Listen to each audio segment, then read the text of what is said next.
నమస్తే అమ్మా. సార్ మీ పూర్తి పేరు? నా పేరు కుమ్మూరు శ్రీధర్ బాబు. శ్రీధర్ బాబు గారు చెప్పండి, ఇవాళ ఎన్టీఆర్ జయంతి గుంటూరులో ఎక్కడ చూసినా అంగరంగ వైభవంగా జయంతి సంబరాలు జరుగుతూ ఉన్నాయి. మీరు దీన్ని పురస్కరించుకుని ఏం చెప్పాలనుకుంటున్నారు? మనం చెప్పాలనుకుంటుంది ఒక మహోన్నతమైన వ్యక్తి గురించి అమ్మా. ఈ తెలుగు జాతి ఒక ఖ్యాతిని నలుదిశలా అంటే గగన వీధుల్లో అంటే ప్రపంచ గగన వీధుల్లో ఎగరవేసినటువంటి ఒక మహోన్నతమైన వ్యక్తి అంటే చరిత్ర పురుషుడు. ఈ చరిత్ర అంటే తెలుగు జాతి చరిత్రలో ఒక గొప్ప అగ్రభాగాన నిలబడినటువంటి ఒక గొప్ప మహోన్నతమైన వ్యక్తి రామారావు గారు. ఎందుకంటే వారు మద్రాసి అనేవాళ్ళు ఎంతో అంటే అతి పురాతనమైన తెలుగు జాతిలో గొప్ప గొప్ప కవులు రచయితలు ఎంతో సాంస్కృతిక వైభవం ఉన్నటువంటి మన జాతి వెలవెలపోయినప్పుడు తను ఆ జాతి ఖ్యాతి కోసం ఆయన అహర్నిశలో కష్టపడి అదే చివరికి తన పార్టీ పేరు కూడా తెలుగు అనే పదంతో ఉచ్చరించి పదాలతో అంటే ఆ భాష పట్ల అతనికి ఉన్నటువంటి విపరీతమైన ప్రేమ అంటే మనం మాటల్లో చెప్పలేం. వారిని ఏమిచ్చి మనం వారి రుణం తీర్చుకోగలం అనేది కూడా మనం వెలగట్టలేని ఒక మహోన్నతమైన వ్యక్తి.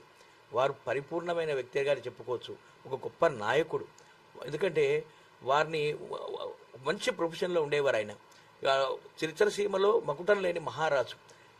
ఆయన ఏలుతున్న టైంలో ఆయన ఎలాంటి పాత్రలు తను ఒక నాయకుడిగా వ్యక్తిత్వ జీవితంలోనూ ఆయన జీవితమే ఒక వ్యక్తిత్వ వికాసం.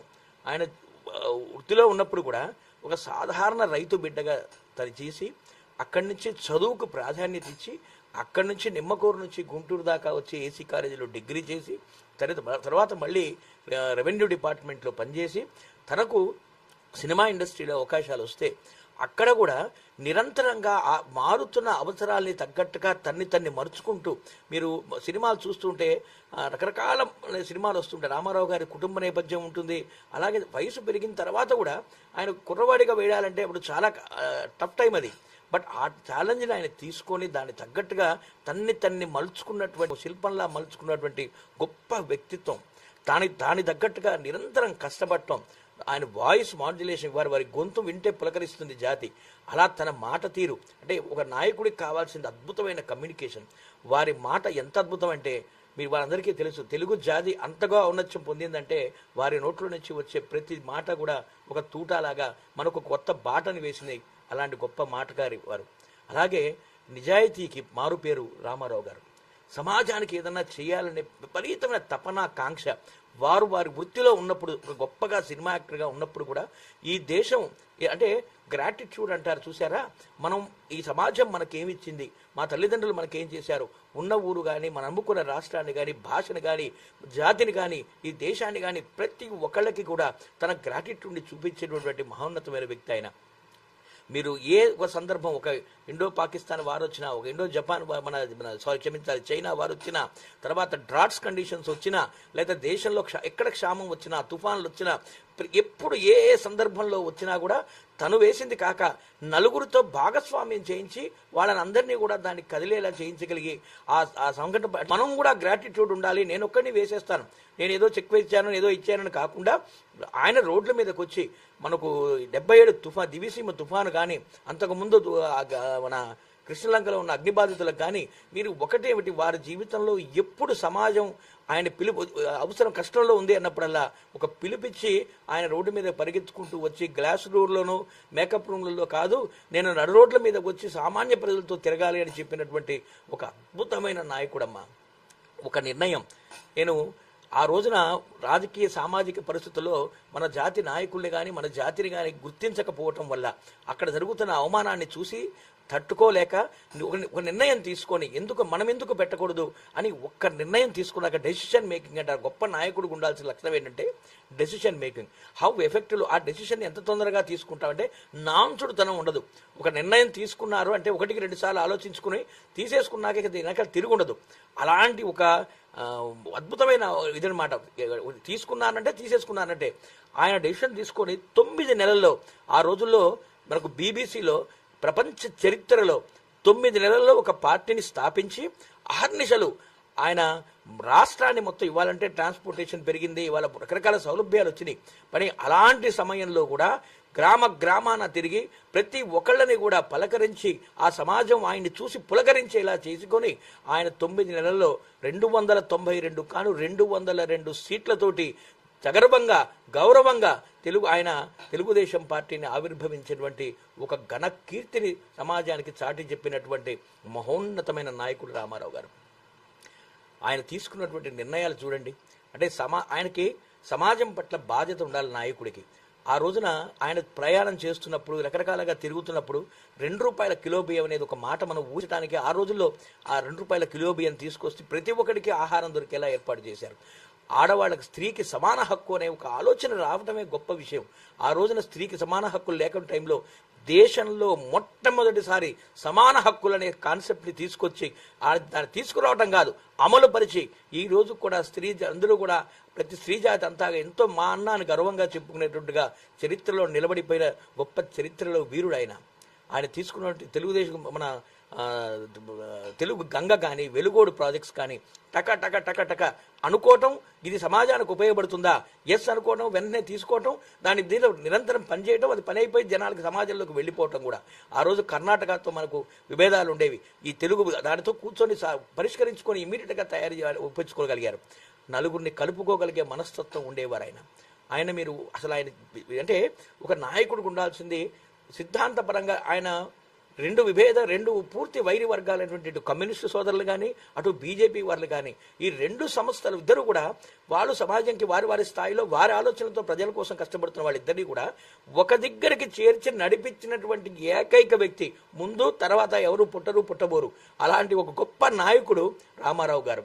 ఆయన మనం రాజకీయం రాష్ట్రంలో చేస్తే కాదు, జాతీయ స్థాయిలో మన వాణి ఉండాలని ఆ రోజు ఎన్డీఏని స్థాపించి ఆ ఎన్డీఏలో వాజ్పేయి గారిని కానీ ఇవాళ పెద్ద పెద్ద వాళ్ళందరినీ కూడా ఇవాళ అద్వానీ గారు వీళ్ళందరూ కూడా ఎదిగారంటే వాళ్ళందరికీ అవకాశం, వాళ్ళు గొప్పవాళ్ళు, వాళ్ళని వీళ్ళతో మనం వాళ్ళకి బలం పరిచి వాళ్ళ నాయకత్వాన్ని బలపరిచి వాళ్ళని వాళ్ళ అగ్రస్థాయికి తీసుకొచ్చి మన దేశాన్ని ఎలా ఉంచితే బాగుంటుంది. ఒక వీపీ సింగ్ వారిని కానీ లేకపోతే ప్రతి ఒక్కరు ఎన్డీఏ విజయాలు నిజంగా లెక్కేసుకుంటే అప్పటిదాకా భారతదేశ చరిత్ర ఒకలాగా, ఎన్డీఏ ఆవిర్భావం తర్వాత ఇంకోలాగా, అంటే ఒక పరస్పర వాణిని అంటే జాతీయ స్థాయిలో వినిపించడం అనేటువంటిది నేర్పించిన వ్యక్తి రామారావు గారు.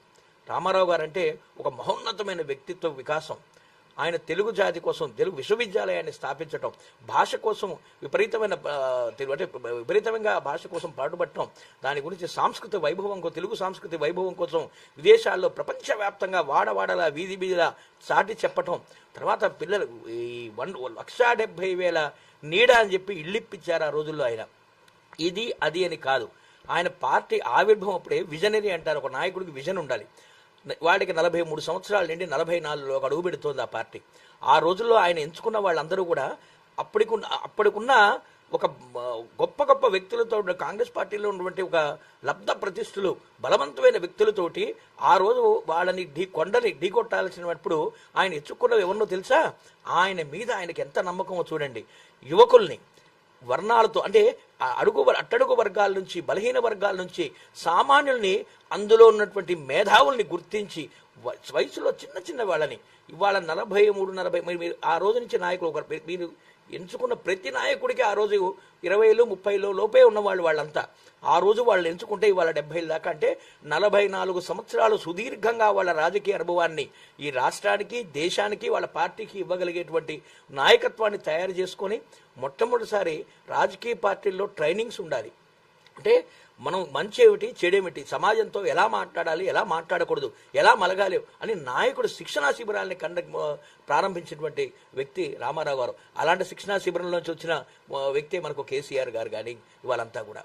అంటే ఎవరిని రైట్ పర్సన్ని ఐడెంటిఫై చేసి ఆ రైట్ పర్సన్కి సరైన బాధ్యతను అప్పగించి వారికి ఏ బాధ్యత చేయగలుగుతారో గుర్తించి వారికి అప్పగించడం వల్లే ఆ పనులని అంత విజయవంతంగా జరగగలిగినాయి. ఏ రోజు కూడా నిజాయితీ, మీరు అందరూ మనకు తెలుసు, ఒక్కరోజు కూడా అవినీతి మరక అంటని గొప్ప వ్యక్తి రామారావు గారు. మరి అలాంటి వ్యక్తి ఇవాళ మనం వారిని తలుచుకుంటే కూడా ప్రతి ఒక్కళ్ళు, అంటే భావి తరాల వాళ్ళకు కూడా ఆ రామారావు గారి ఒక కీర్తిని, ఒక మనిషి ఇలా నడియారు ఈ దేశంలో అని వారి గురించి మనం చెప్పాలి. అలాగే మనం రిక్వెస్ట్ ఏంటంటే, ఇవాళ భారతదేశంలో ఆయన కన్నా గొప్ప రత్నం ఎవరుంటారు? ఆయన భారతరత్నం ఇచ్చి వారిని సత్కరించి గౌరవించితే మనం అందరం కూడా వారి పట్ల మనం చూపించే కృతజ్ఞత అవుతుంది. వారిని చిరస్మరణీయులు, ఆదర్శనీయులు రామారావు గారు. అందుకనే చేయగొట్టు తెలుగోడా అన్నారు, నీ ఘనకీర్తి చాటించు అని. అంటే చెయ్యెత్తి జయగొట్టు తెలుగోడా అన్నారు ఆయన. ప్రతి తెలుగు వాడిని మాట్లాడాడు. ఆయన పొలిటికల్ పార్టీ గురించి నేను మాట్లాడలేడు, తెలుగుదనాన్ని గురించి మాట్లాడాడు. నీ ఘనమంతా ఘనకీర్తి, నీ గతమంతా ఘనకీర్తుంది. మనం వాళ్ళ మన హిస్టరీ అంటే నాదే ఉంది, పక్కన దేశంలో వాళ్ళ హిస్టరీ వీళ్ళ హిస్టరీ అంటాం. నీ హిస్టరీ ఏంటో నీకు మిస్టరీ, కానీ నీ హిస్టరీ గురించి గొప్పగా చాటి చెప్పినటువంటి వ్యక్తి రామారావు గారు. సో అలాంటి రామారావు గారికి వారి జయంతి సందర్భంగా వారికి అంజలి ఘటిస్తూ మరలా అలాంటి చుక్క, ఎందుకంటే పైనుంచి కూడా ఏదో గొప్ప చుక్కలాగా ఆయన మనందరినీ చూస్తూ దిశానిర్దేశం చేస్తుంటారు. వారికి, వారి పార్టీ వారికి, అలాగే తెలుగు ప్రజలందరికీ కూడా శుభాకాంక్షలు. వారిని చిరస్మరణీయం. ధన్యవాదాలు నాకు అవకాశం ఇచ్చినందుకు.